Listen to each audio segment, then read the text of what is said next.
ஒரு நாளும் ஒவ்வொரு துன்பங்கள் வாழ வழி தெரியாமல் விதி பிதுங்கி நிற்கும் உங்களுக்கு இந்த துன்பங்கள் எதனால் ஏற்பட்டது? கர்மாவா இல்லை, விதியா இல்லை, பிறரோட சதியா இல்லை, பில்லியா சூனியமா இல்லை.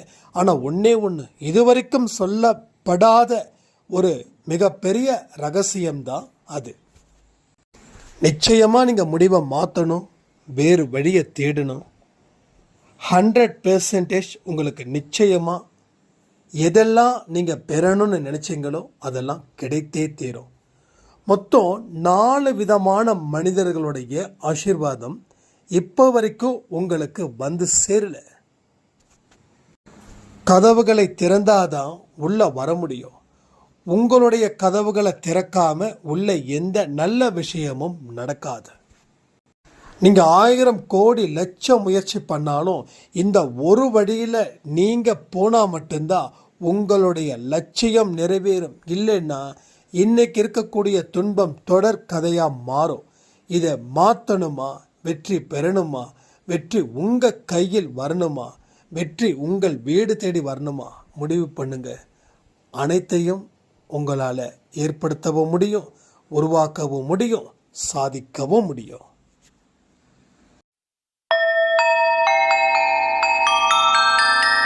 ஓம் சாயிரா சாயிரா, ஓம் சாயிரா சாயிரா, ஓம் சாயிரா சாயிரா, அன்பே சாயிரா, பேரன்பே சாயிரா, அகிலம் தளிக்க ஆத்மா விழிக்க அனுதினம் சாயிரா, எங்கள் அன்பே சாயிரா.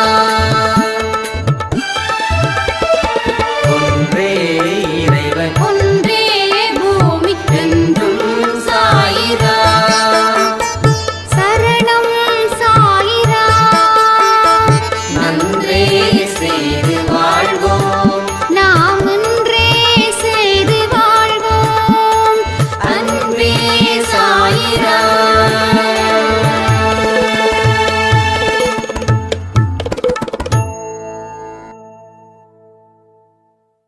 சாயிரா. என் உயிரின் உயிரானவர்களே, நல்லவர்களுக்கு எதிர்காலமே இல்லை. நல்லவர்கள் எப்பொழுதும் ஒரு துன்பமான வாழ்க்கையை தான் வாழ்ந்துக்கிட்டு இருப்பாங்க. நல்லவர்களை மனுஷனும் மதிக்கலை, கடவுளும் மதிக்கலை. நல்லவர்களுக்கு எங்கேயும் எந்த இடத்துலையும் மதிப்பே இல்லை அப்படின்னு நீங்கள் நினைக்கிறவங்களா இருந்தால் இந்த பதிவு முழுக்க உங்களுக்கு தான். கடவுள் உங்களை எப்படி காப்பாற்ற போகிறார் இந்த நல்லவர்களை அப்படின்றத நீங்கள் தெரிஞ்சுக்க வேண்டாமா? மனுஷன் வேணா ஒரு மனுஷனுக்கு கெடுதல் செய்வான். ஏன்னா இன்னொரு மனுஷனுக்கு அவன் கெடுதல் செய்தாதான் அவனால் நல்ல வாழ்க்கையை வாழ முடியுன்ற ஒரு விஷயத்தால தான் அவன் கெடுதல் செய்கிறான். அதுக்காக நான் கெடுதல் செய்யக்கூடிய மனுஷனை சப்போர்ட் பண்ணுறேன்னு நினைக்காதீங்க.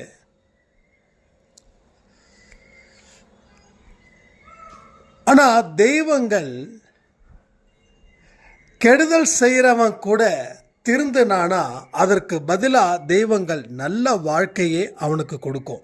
அதான் தெய்வத்துடைய அர்த்தன்றது. அப்போ தெய்வங்கள் எந்த இடத்துலையும் உங்களுக்கு துன்பத்தை கொடுக்கல. நீங்கள் கொடுக்கறதா நினைச்சு நீங்கள் வாழ்ந்துக்கிட்டு இருக்கிறதால அந்த துன்பம் உங்களுக்கு அளவில்லாமல் இருக்கிறது.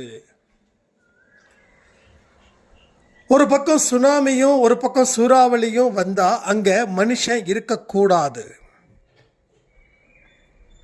ஆனால் மனுஷன் அங்கே இருக்கிறான் அப்படின்னா அந்த சூறாவளியும் அந்த சுனாமியும் அவனை அடிச்சு தள்ளும்.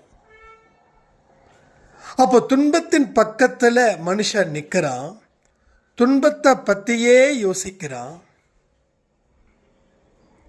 தன்னால் எதுவுமே செய்ய முடியல, அதனால் இந்த துன்பம் என்ன விழுங்கட்டும், துன்பத்துக்கு நான் ஆதரவளிக்க போகிறேன், துன்பத்துக்கு நான் பயப்பட போகிறேன், துன்பத்தை பார்த்து நான் கண்ணீர் விட போகிறேன்.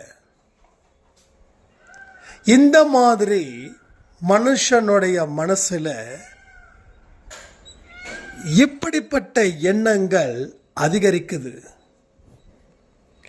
இப்படிப்பட்ட எண்ணங்கள் அதிகரிச்சு அது பெரிய மலையா போகுது.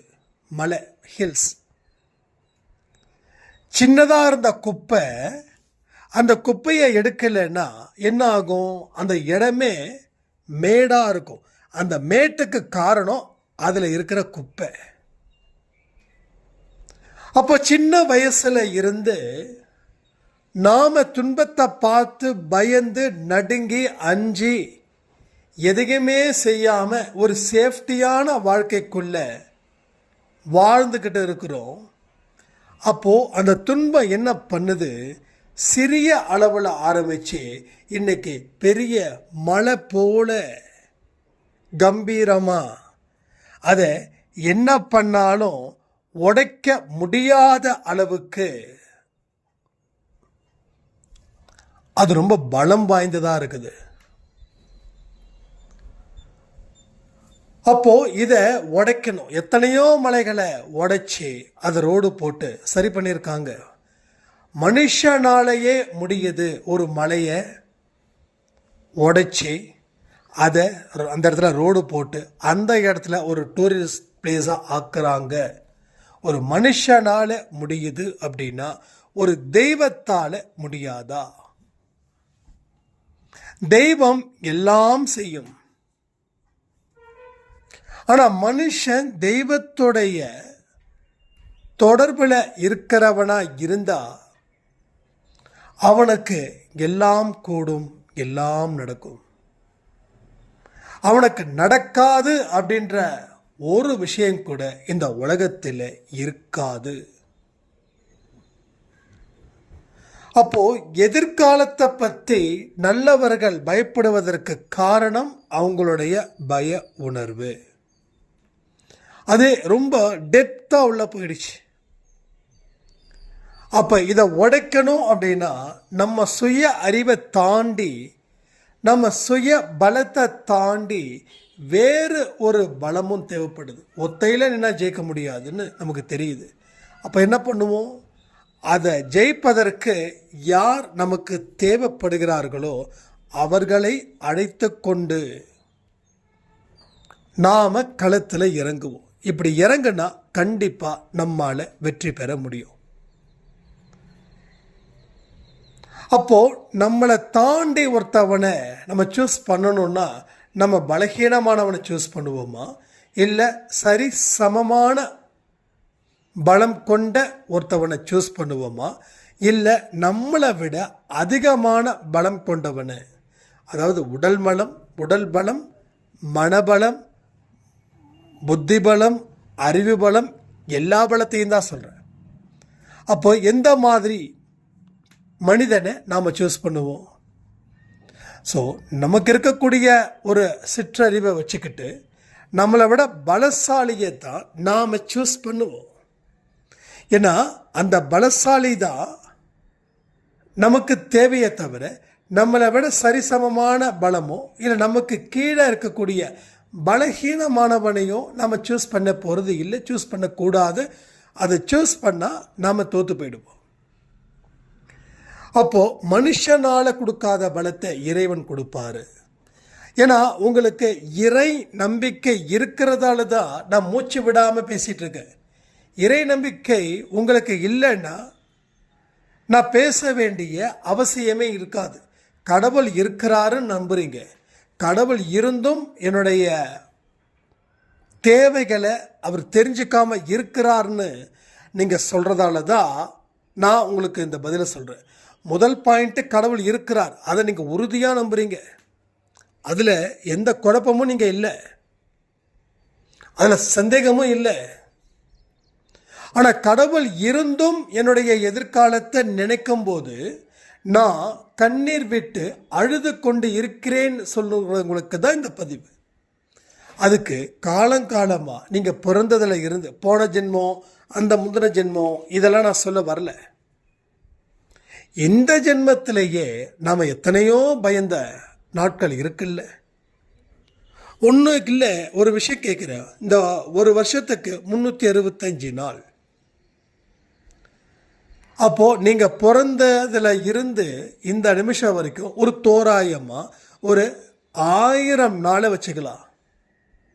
சும்மா ஒரு எடுத்துக்காட்டுக்கு சொல்கிறேன். இந்த 1000 நாளில் பதில் சொல்லுங்கள். கமெண்ட் கேள்வியாக இருக்குது, அதனால் கொஞ்சம் கவனிச்சுக்கோங்க. இந்த 1000 நாளில் எத்தனை நாள் நீங்கள் பயந்து துன்பத்தில் கரைஞ்சிருந்தீங்க, எத்தனை நாள் வெற்றிகரமான மனுஷனாக இருந்தீங்க? 2 ஆப்ஷன் தான்.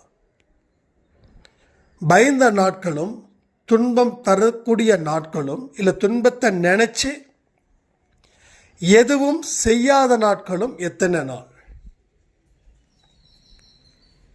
சந்தோஷமாக வெற்றிகரமாக வாழ்ந்த நாட்கள் எத்தனை நாள்? ஒரு 1000 நாட்களில் சும்மா அப்ராக்சிமேட்டாக போடுங்க. 100 நாளா, 200 நாளா, 300 நாளா, 400 நாளான்னு 1000 நாளைக்கு கணக்கு போடுங்க. பயந்த நாட்களை மட்டும் கணக்கு போடுங்க. வெற்றிகரமான நாட்கள் கணக்கு போட வேண்டாம். நான் பயந்த நாட்கள் தோராயமாக ஒரு 700 நாட்கள் இருக்கும். நான் பயந்த நாட்கள் தோராயமாக 100 நாட்கள் இருக்கும். இதை கொஞ்சம் கரெக்டான யோசித்து பதிவு முடிஞ்சதுக்கப்புறம் கமெண்ட் பண்ணுங்கள். இப்போ வேண்டாம், பதிவு முடிஞ்சதுக்கப்புறம். அப்போது இதை வச்சே நீங்கள் முடிவு பண்ணிடலாம் உங்களுடைய பலம், அதாவது எதிர்மறை எண்ணங்கள் கொண்ட பலம் எங்கே உருவாச்சு, எப்படி உருவாச்சு, அது எந்த அளவுக்கு மலை போல ஸ்ட்ராங்காக நிற்குது, எவ்வளவு பலம் வாய்ந்ததாக இருக்கிறது அப்படின்றத நீங்கள் 100க்கு 100 தெரிஞ்சுக்க முடியும். 100க்கு 100 தெரிஞ்சுக்க முடியும். ஸோ இது எல்லாமே இங்கே காரணமாக அமையுது. உங்கள் வாழ்க்கையில் எதிர்காலம் கேள்விக்குறியாக மாறுது அப்படின்னும்போது, அப்போது இதற்கு தேவை படிப்படியான ஒரு முயற்சி தானே தவிர எடுத்த உடனே இந்த இடத்துலேருந்து அந்த இடத்துக்கு தாவ முடியாது. இங்கே எத்தனை நாள் பிரச்சனை தீரும்னு நினைக்காதீங்க. இனி வரக்கூடிய நாளை சரியாக பயன்படுத்துவேன்னு சொல்லுங்கள். எத்தனை நாள் பிரச்சனை தீரும் அப்படின்னு அந்த ஷார்ட் மைண்டில் நீங்கள் இருந்தீங்கன்னா உங்களால் எந்த ஒரு விஷயத்தையும் மனதால் செய்யவே முடியாது. ஏதோ ஒரு நிர்பந்தம், ஏதோ ஒரு அழுத்தம், இதன் மூலமாக தான் உங்கள் வாழ்க்கை வாழணும். அப்போது வரக்கூடிய நாட்களும் இன்னமும் சவாலான நாட்களாகவே மாறும். அப்போ இன்னைக்கு வரைக்கும் நமக்குள்ளே இருக்கக்கூடிய பயம் என்ன தெரியுமா? வாழ முடியாது, வாழ தெரியல, வாழ வழி இல்லை, இந்த மாதிரியான வார்த்தைகள் உங்கள் மனசில் இருக்கிற வரைக்கும் அதை நம்மளால் சரி பண்ணவே முடியாது. அப்போது எத்தனை நாள் பிரச்சனை தீரும்னு சொல்கிறவங்க நிறைய பேர் அன்பை செயலில் இருக்கீங்க. அவங்க எல்லாம் ஒரு ஸ்டேஜ் வரைக்கும் பார்க்குறீங்க. அதுக்கப்புறம் அந்த ஸ்டேஜ் தாண்டிடுச்சுன்னா இனி இந்த இடத்துல எந்த வெற்றியும் இல்லை அப்படின்னு சொல்லி போகிறீங்க. ஆனால் ஒன்று, எந்த கடவுளை வணங்கினாலும் உங்கள் பிரச்சனை என்னவோ படிப்படியாக தான் தீரும். ஆனால் அன்பே சாயில் சொல்லக்கூடிய விஷயங்கள் இந்த ஜென்மத்துக்கு மட்டும் இல்லை, 7 ஜென்மம் மட்டும் இல்லை, நீங்கள் எத்தனை ஜென்மம் பொறுக்கிறீங்களோ அத்தனை ஜென்மத்திலையும் இந்த கருத்துக்கள் ஆழமாக உங்கள் ஆன்மாவுக்குள் நிற்கும். உடல் போயிடும், ஆன்மா உயிர் வாழும். அந்த ஆன்மா வேறு ஒரு உடலுக்குள்ளே இருக்கும்போதும் அந்த ஆன்மா வெளிப்படுத்தக்கூடிய விசேஷமான வார்த்தைகள் தான் இவைகள். இப்போ இன்றைக்கி இதை வார்த்தைகளால் நீங்கள் கேட்குறீங்கன்னா போன ஜென்மத்திலையும் அதுக்கு முந்தின ஜென்மத்திலையும் நீங்கள் உங்கள் ஆன்மாவை நேசித்ததன் காரணமாகத்தான். ஸோ எத்தனை பேர் கேட்க மாட்டாங்க, என்ன சொல்ல வர, பிரச்சனை எப்போ தீரும், அதுக்கு நான் என்ன பூஜை பண்ணணும், என்ன பரிகாரம் பண்ணணும், தோப்புக்கரணம் போடணுமா, இல்லை 100 பேருக்கு சோறு வாங்கி தரணுமா, இல்லை ஷீரடிக்கு போகணுமா, இல்லை பாத யாத்திரை செய்யணுமா, இல்லை அழகு குத்தணுமா, இல்லை காவடி எடுக்கணுமா, இல்லை மொட்டை அடிக்கணுமா, என்ன பண்ணணும் அதை சொல்லுங்கள். அப்போது என்ன பண்ணணும் அதை சொல்லுங்கன்னா, ஓகே நீங்கள் காவடி தூக்குங்க, 2வது நெருப்பில் நடங்க, இது நடங்க, உங்கள் நன்றி விசுவாசத்தை காட்டுங்க. நான் வேண்டான்னு சொல்லலை, நான் கடவுளுக்கு செய்கிறது மனப்பூர்வமாக செய்யுங்க, தப்பே கிடையாது.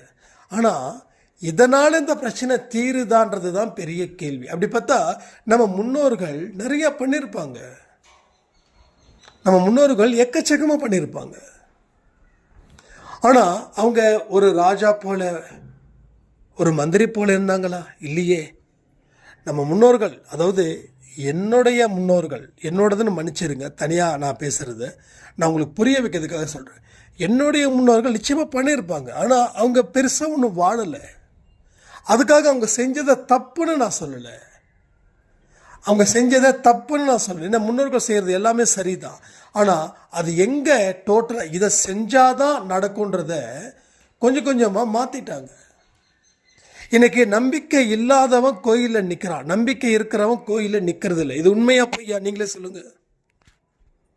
நம்பிக்கை இல்லாதவன் தான் எல்லா கோயிலையும் போயிட்டு அதுக்கு தகுந்த மாதிரி அவன் தன்னை மாற்றிக்கொள்கிறான். அப்போ அவனுக்கு பிரச்சனை ஏகப்பட்டது இருக்குதுன்னு அந்த பயத்தின் காரணமாக, பிரச்சனை ஏற்படுத்திய தாக்கத்தின் காரணமாக அவன் தினந்தோறும் ஏதோ ஒரு கோயிலுக்கு போகிறான். அவன் எந்த கோயிலும் பார்க்கறது இல்லை, எல்லா கோயிலுக்கும் போகிறான். ஆனால் நம்பிக்கையாக இருக்கிறவன் மனசில் கடவுள் இருக்காரு, வீட்டில் கடவுள் இருக்காரு, கடவுள் இல்லாத இடம் எங்கும் இல்லை. அதனால் எந்த ஒரு விஷயத்தை நான் செஞ்சாலும் அது எனக்கு கண்டிப்பாக கடவுள் ஆசீர்வதிப்பார். கடவுள் இல்லாமல் நான் இல்லை, நான் இல்லாமல் கடவுள் இல்லை சொல்லக்கூடிய இடத்துல நாம் இருந்துட்டோம் அப்படின்னா நம்ம வேறு எந்த எக்ஸ்ட்ரா ப்ரேயர்ஸும் தேவையே இல்லை. உங்களால் முடிஞ்சால் ஒன்று பண்ணுங்கள், 4 o'clock எழுந்துருங்க, எழுந்திரிச்ச பாருங்கள், 48 days கண்டினியூவாக வேக்கப் ஆகுங்க. 4 மணிக்கு எழுந்திரிச்ச உடனே நேராக பாத்ரூம் போங்க, பல்லு விளக்குங்க, டாய்லெட் போங்க, குளிங்க. ஒரு 4:30க்கு வீட்டில் வந்து விளக்கு ஏற்றி ஆரத்தி எடுத்து மட்டும் பாருங்கள். அதில் இருக்கக்கூடிய சர்ப்ரைஸ் வேறு எதுலேயுமே இல்லை. ஏன்னா ஒரு அப்போ சொன்னாங்க, ரொம்ப வீசிங், இது ஸ்டார்டிங்கில் இப்போயோ நடந்தது, வாட்ஸ்அப் குரூப்பில் இருக்கும்போது நடந்தது வீசிங். ஸோ 4 மணிக்கு எழுந்திருக்க முடியாதுப்பா அப்படின்னாங்க.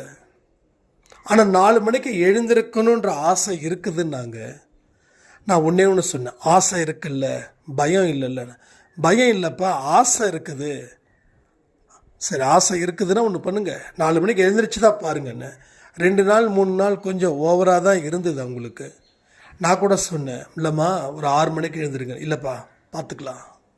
ஸோ அந்த நம்பிக்கை இருந்ததால் இன்றைக்கி வரைக்கும் 4 மணிக்கு எழுந்திருக்கிறாங்க. என்ன ஒரு ப்ளஸ் அப்படின்னா அவங்களுக்கு அந்த வீசிங் ஆஸ்தமா இல்லை.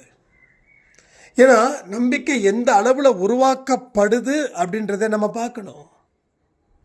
பார்த்தாதான் அதற்கு உரிய வழிமுறைகள் நமக்கு தெரியும். ஸோ பெயரளவுக்கு நம்பிக்கையை வச்சுக்கிட்டு 4 மணிக்கு எழுந்திருச்சுன்னா ஆஸ்துமா ஜாஸ்தி ஆகும். அப்போது உங்களுக்குள்ள ஒரு நம்பிக்கையை, உடன்படிக்கையை நீங்கள் ஏற்படுத்திக்கணும். அதை ஏற்படுத்திக்கும் போது தான் உங்களுக்கு எல்லா விஷயமும் மனப்பூர்வமாக மானசீகமாக நடக்கும், எல்லா விஷயமும். ஸோ அதில் நீங்கள் தெரிஞ்சிக்க வேண்டிய வழிமுறைகள், நெறிமுறைகள் எல்லாமே இருக்குது. எதுவுமே இல்லைன்னு சொல்லிடவே முடியாது, எல்லாமே இருக்குது. ஆனால் உள்ளே வருந்தாதாங்க தெரியும் உள்ளே என்ன இருக்குதுன்னு. வெளியில் இருந்துக்கிட்டு ஒரு அசம்ஷனில் நம்ம வாழ்ந்தால் என்ன இருக்கும்? அன்பே சாய்க்குள்ளே வந்திருக்கீங்க, ஆனால் இன்னும் ஆழமாக வரலையே. ஒன்று வீட்டுக்கு உள்ளே வரணும், இல்லை வீட்டுக்கு வெளியில் போகணும்.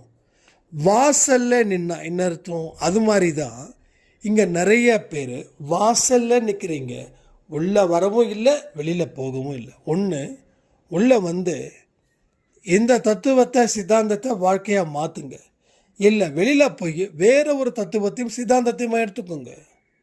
எல்லா வகையிலையும் முன்னேற முடியும்.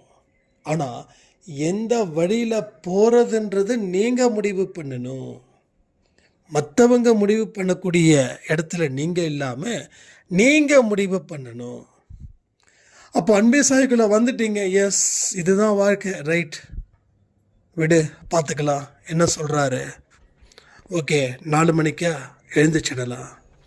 4 மணிக்கு எந்திரிக்க முடியாது, நம்ம எந்திரிக்கிறது 7 மணி. சரி, ஒரு 6 மணிக்கு ஒரு 10 நாளைக்கும், அடுத்தது ஒரு 5 மணிக்கு ஒரு 10 நாளைக்கும், அப்போ 20 நாள் ரெடி பண்ணிவிட்டு அதுக்கப்புறமா 4 மணிக்கு, ஓகே, வெல்டன், சூப்பர். அந்த மாதிரி மைண்ட் இருந்தால் உண்மையிலே நான் சப்போர்ட் பண்ணுறேன். ஏன்னா இது வரைக்கும் நீங்கள் எந்த முயற்சி பண்ணல, சிறு சிறு முயற்சிகள் பண்ணி ஒரு பெரிய இடத்துக்கு நிச்சயமாக நீங்கள் வரீங்க. ஸோ முயற்சியே செய்யாமல் எதையுமே மாற்றாமல் எனக்கு முடிவு சரியில்லைன்னு சொல்கிறவங்களுக்கு ஒன்று தான், கடைசி வரைக்கும் உங்கள் முடிவு இப்படி தான் இருந்துச்சுன்னா உங்கள் வாழ்க்கையோட முடிவும் இப்போ என்ன இருக்குதோ இதனுடைய ரிஃப்ளெக்ட் தான் அங்கே இருக்கும். ஒரு கண்ணாடி முன்னாடி நீங்கள் பார்க்கறது தான் உங்களுக்கு கண்ணாடி, உங்களுக்கு என்ன காட்சி அளிக்குதோ அதான் கண்ணாடியில் காட்சி அளிக்குது. பார்க்காத பகுதியை அது காட்டாது. அதே போல தான் முடிவு பண்ணாத எந்த ஒரு விஷயத்தையும் கடவுள் எப்படி நடத்துவார்? அப்போ கடவுள் நடத்துவார்ன்ற ஒரு விஷயத்தை உள்ளே வச்சு நீங்கள் வெளிப்படுத்தணும். உள்ளே வச்சதெல்லாம் வெளியில் வரணும். நல்லா பாருங்கள், உள்ளே போன மூச்சும் வெளிவருது, உள்ளே போன விதவிதமான ருசியான அத்தனையும் மலமாக வெளியில் வருது. குடித்த தண்ணி அது இதுன்னு சொல்லி உள்ளே போனது அத்தனையும் யூரினாக வெளியில் வருது. நம்ம லட்டு ஜாங்கிரி என்ன சாப்பிட்டாலும் திருப்பி மலமாக அப்படி வரல. இப்போ உள்ளே போனது வெளியில் வருது, உள்ளே போனது எல்லாமே சுத்தமானது, வெளியில் வர்றது எல்லாமே அசுத்தமானது. ஆனால் எண்ணங்கள் உள்ளேயும் வெளியிலையும் நல்லவைகளாக இருக்கணும்.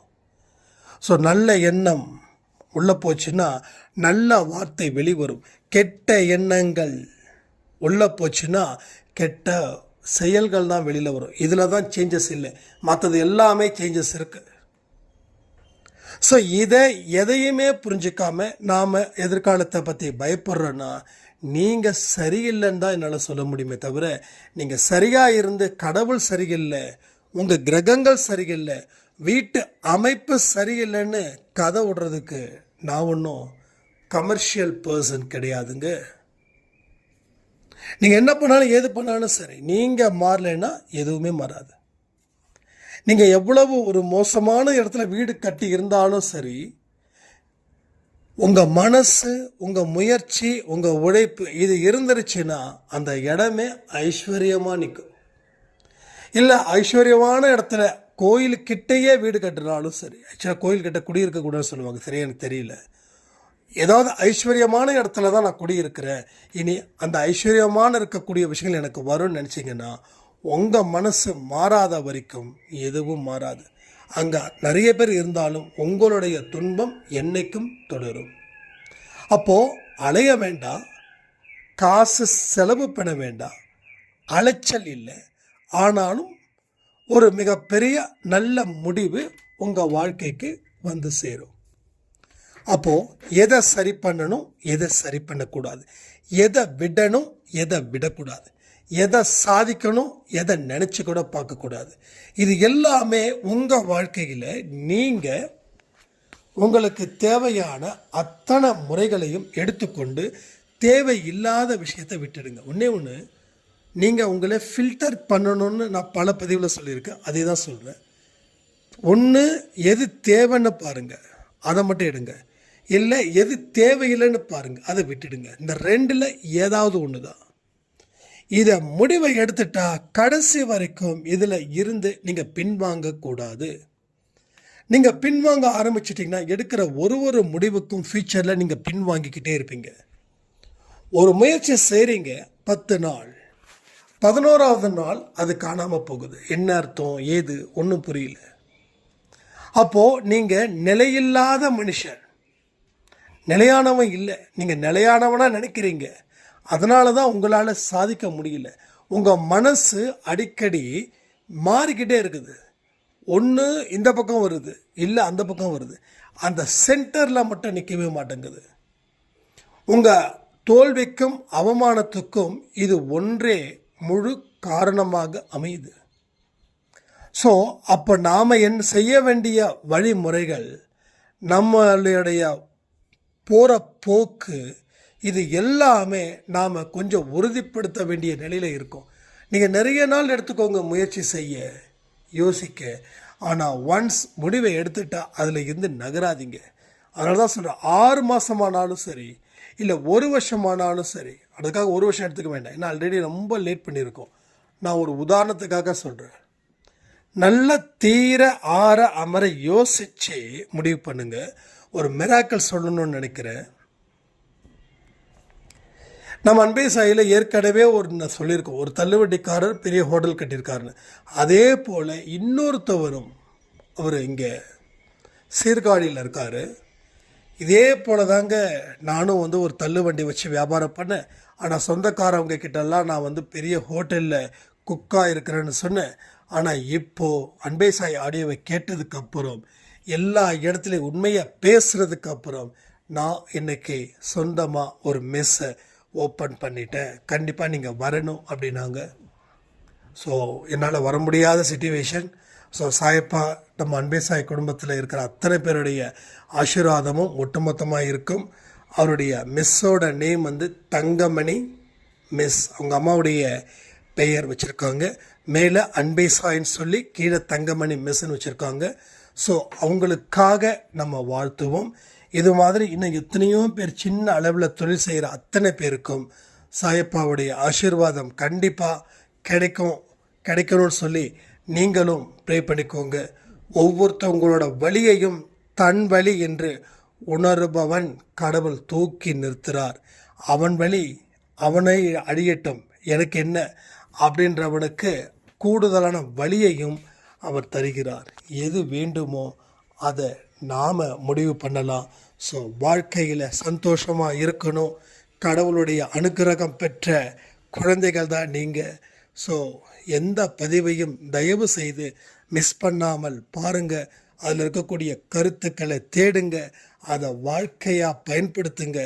அன்பே சாயில நீங்களும் வெற்றி பெறுவீர்கள் சொல்லி இந்த பதிவை நான் முடிக்கிறேன். ஜெய் சாய்ராம்.